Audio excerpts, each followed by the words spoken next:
Ye words long preserved for our walk in this world, they resound with God's own heart. Oh, let the ancient words impart.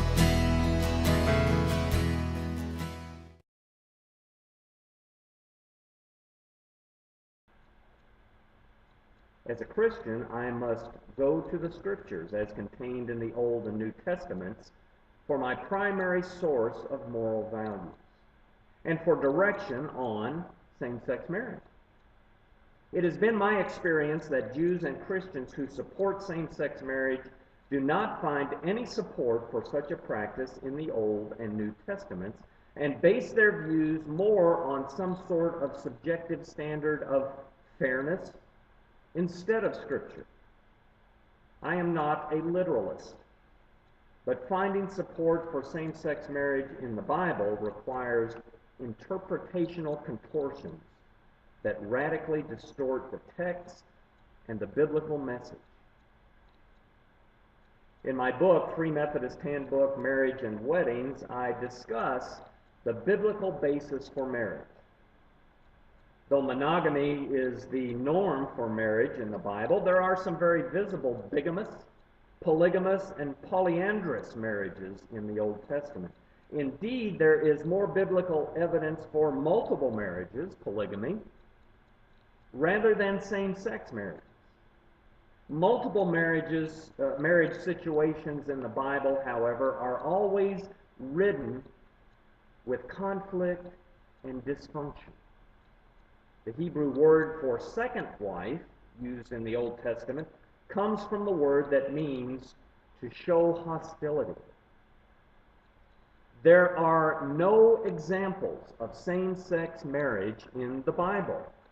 Biblical marriage is personal, spiritual, and sexual companionship between a man and a woman. The purpose of marriage in the Bible is to provide children, preserve family ties, and to contain sexual passions. Jesus, in his teachings about divorce in Mark chapter 10, verses 1 through 12, and Matthew chapter 19, verses 1 through 12, does not go to the examples of the patriarchs to teach the basis for marriage. Jesus reaches back to the creation story itself, Genesis chapter 2, verses 21 through 24. In this story, marriage is monogamous and between a man and a woman. In this account, the coming together of the man and woman is the reuniting of the two parts of humanity in creation, thereby recreating the wholeness of the person. The issues before us then are, 1, if the government does not assume or require any sexual activity in marriage, then whose civil rights are violated by not allowing same-sex marriage? Everyone has relatively equal access to a marriage partner of the opposite sex. Should we evolve as a society, or should we maintain contact with the moral foundations of our culture? Evolving standards are really not standards at all, but simply stages along the way. 3, should we redefine marriage based on some subjective standard of fairness or an objective standard of morality? Subjective standards are really not standards at all, but simply a means of endorsing behaviors. 4, which moral and religious view shall our society adopt as a standard for marriage? Both sides of the issue have a moral and religious definition of marriage that they propose society either maintain or change.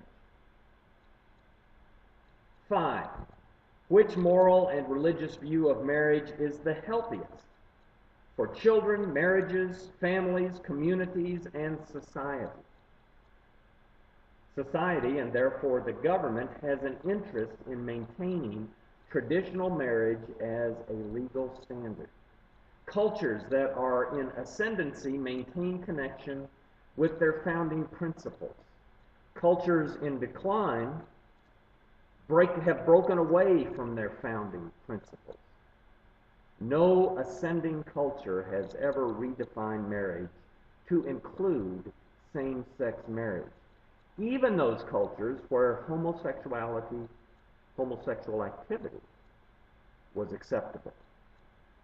And 6, what is the Christian message about marriage? No thoughtful Christian will be able to find support for same-sex marriage in the Scriptures as contained in the Old and New Testaments, or in the witness of the church through more than 20 centuries. The Book of Discipline of the Free Methodist Church states, "The sanctity of marriage between one man and one woman is to be protected against all manner of immoral conduct." As an elder in the Free Methodist Church, I am in full agreement. I encourage you to examine the Scriptures and the teachings of the Church through the centuries. I am certain when you do that you will conclude, as I have, that the standard for marriage should not be compromised or adapted to fit the urges of contemporary opinions by some. Let us maintain the standard of marriage as a holy covenant between one man and one woman for life. I'm Dr. John Wesley Slido, a Free Methodist pastor. Holy words, long preserved for our walk in this world. They resound with God's own heart. Oh, let the ancient words